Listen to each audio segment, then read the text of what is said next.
नमस्कार किसान साथियों कैसे हैं आप सभी। आशा करता हूँ आप सभी बहुत अच्छे होंगे और अपनी गेहूं की फसल की अच्छी देखभाल कर रहे होंगे। किसान साथियों आज हम बात करने वाले हैं गेहूं की फसल के बारे में।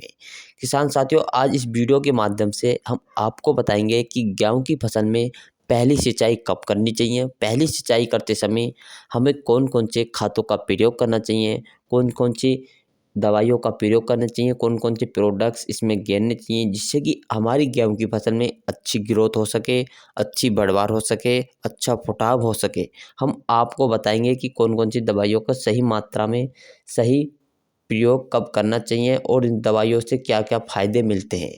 तो जिससे अच्छी ग्रोथ होगी और अच्छा फुटाव होगा और गेहूँ की पैदावार तेज़ी के साथ होगी और गेहूँ की फसल में जड़ों की समस्या देखने को आती है किसान साथियों, जैसे दीमक लग जाती है, नीचे जड़ों में सुंडी लग जाती है, किसी भी प्रकार की जड़ें जैसे किसी प्रकार की जड़ों का समस्या देखने को आती है। हम आपको पूरी जानकारी बताएँगे कि इन समस्याओं से कैसे छुटकारा पाया जाए, इन्हीं से कैसे मुक्त कर दिया जाए, तो उनका प्रकोप कैसे कम करें, उसके हम आपको पूरी फसल के अंदर पूरा बात बताएँगे। जैसे आपकी फसल पीली पड़ रही है, इससे पीली नहीं पड़े, क्या कारण है पीली पड़ने का, पूरी जानकारी बताएँगे। तो किसान साथियों यदि हमारे चैनल पर आप सभी नए हैं, तो चैनल को सब्सक्राइब ज़रूर करें। किसान साथियों हम आपको बेस्ट दवाई के बारे में बताएँगे, गेहूँ की फसल के लिए पहली सिंचाई कब करनी चाहिए। किसान साथियों बात करते हैं गेहूँ की फसल में सबसे पहले पहली सिंचाई कब करनी चाहिए। किसान साथियों 20 से 22 या 25 दिन की फसल हो जाती है तो आपको पहली सिंचाई अवश्य करनी चाहिए। किसान साथियों जो 20 से 25 दिन की जो फसल होती है इसमें पहली सिंचाई सही समय पर हो जाती है तो सबसे अच्छा लाभ होता है। क्योंकि पहली सिंचाई में ये होता है जो आपकी जड़ों का विकास होता है काफ़ी अच्छा होता है। जो आपकी शिखर बनने की अवस्था होती है जिसे कहते हैं, हम इसे कभी-कभी इसे कह देते हैं कि किसान साथियों क्राउन रोड कह देते हैं इसे। तो किसान साथी ये तो होती है इसमें काफ़ी यानी कि फुटाव वहीं से होता है। किसान साथियों पहली सिंचाई आपको 20 से लेकर 25 दिन के अंदर-अंदर कर देनी चाहिए। इसी के साथ हमें पहली सिंचाई के समय कौन-कौन सी दवाइयों का प्रयोग करना चाहिए, कौन-कौन से खादों का प्रयोग करना चाहिए, कौन-कौन से प्रोडक्ट्स गेरने चाहिए और इनसे क्या-क्या फ़ायदे मिलते हैं। जैसे आपकी फसल पीली पड़ रही है, किस कारण पीली पड़ जाती है? किसान साथियों आपको सबसे पहले तो अपनी सिंचाई करें, सिंचाई में पानी ज़्यादा नहीं भरना चाहिए। यदि ज़्यादा पानी भर देते हैं, ज़्यादा जलभराव कर देते हैं, तो आपकी फसल पीली पड़ जाती है। जिससे पीली पड़ जाती है तो आपको लगता है कि इसमें यूरिया की कमी है, काई की कमी है।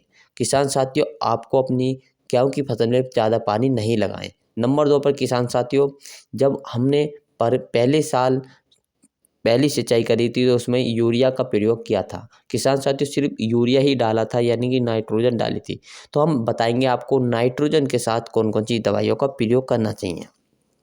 किसान साथियों सही समय और सही मात्रा में खादों का प्रयोग करना चाहिए। सबसे पहले हम बात करते हैं यूरिया के बारे में।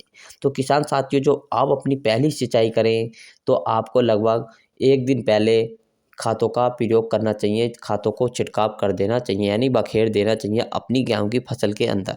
सबसे पहले जब आप पहली सिंचाई करें तो 1 दिन पहले सिंचाई से पहले खाद का बखेरें या छिड़काव करें। आपको खाद जो यूरिया लेना है आपको आपको 45 किलोग्राम प्रति एकड़ के हिसाब से यूरिया की मात्रा लेनी है। 21 से लेकर 20 से लेकर 25 दिन के अंदर-अंदर सिंचाई कर देनी चाहिए। यूरिया की मात्रा 45 किलोग्राम प्रति एकड़ के लिए लेनी है। इसी के साथ-साथ किसान साथियों आपको जो लेना है माइक्रो न्यूट्रिएंट यानी कि पौधों की ग्रोथ अच्छी हो, पौधों में फुटाव अच्छा हो, पौधों की कलियों की संख्या काफ़ी बढ़े। किसान साथियों ये नहीं रहता कि काफ़ी कलियों की संख्या बढ़ जाए इसमें और काफ़ी मैदा हो जाए, इससे कोई फ़ायदा नहीं होता।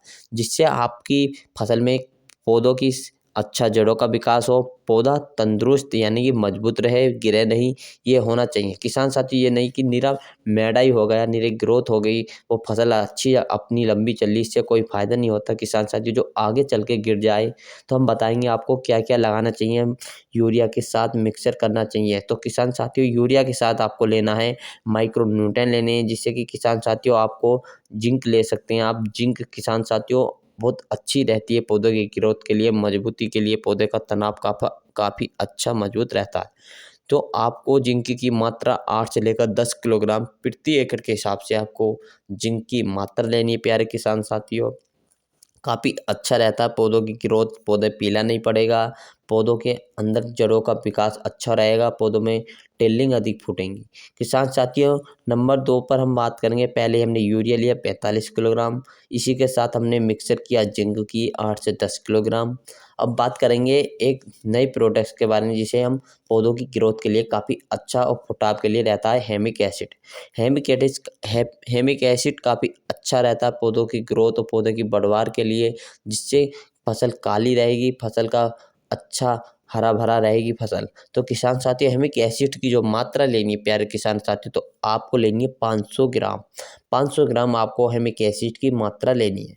किसान साथियों, ये तो होगी अपनी पौधों की ग्रोथ के लिए, अच्छी फुटाव, अच्छी बढ़वार के लिए, फसल पीली नहीं पड़ेगी, हरी भरी रहेगी। तो सबसे पहले यूरिया लेना 45 किलोग्राम, इसके साथ मिक्सचर करना जिंक 8 से 10 किलोग्राम, इसी के साथ हेमिक एसिड 500 ग्राम। इन तीनों को आप अच्छी तरह से मिक्सचर कर सकते हैं और अपनी फसल के अंदर छिड़काव करें। किसान साथियों, जैसे आपकी फसल में दीमक लग जाती है, सुंडी लग जाती है और फसल नीचे से कीट खाता है, उससे पौधा सूखने लगता है, तो इसी के साथ आप अपनी गेहूं की फसल के लिए कीटनाशक गेर सकते हैं। एक कीटनाशक अपनी गेहूं की फसल के लिए गेर सकते हैं किसान साथियों। तो कीटनाशक का नाम है थियामेथोक्सम। थियामेथोक्सम 30% वाला आपको अपनी गेहूं की फसल के लिए लेना है। इन चारों को अच्छी तरह से मिलाकर अपनी गेहूं की फसल में बखेर दीजिए। थियामेथोक्सम 30% वाला FS 250 ml प्रति एकड़ के हिसाब से लेना है। 250 ml इसकी मात्रा लेनी है किसान साथियों। इन चारों को अच्छी तरह से मिलाकर अपनी गेहूं की फसल में छिड़काव कर दीजिए, बखेर दीजिए और आपका रिजल्ट काफ़ी अच्छा रिजल्ट देखने को मिलेगा। किसान साथियों, हमने आपके लिए काफ़ी अच्छी वीडियो बनाई और किसान साथियों, आप अपनी कौन से ज़िले से हैं हमें कमेंट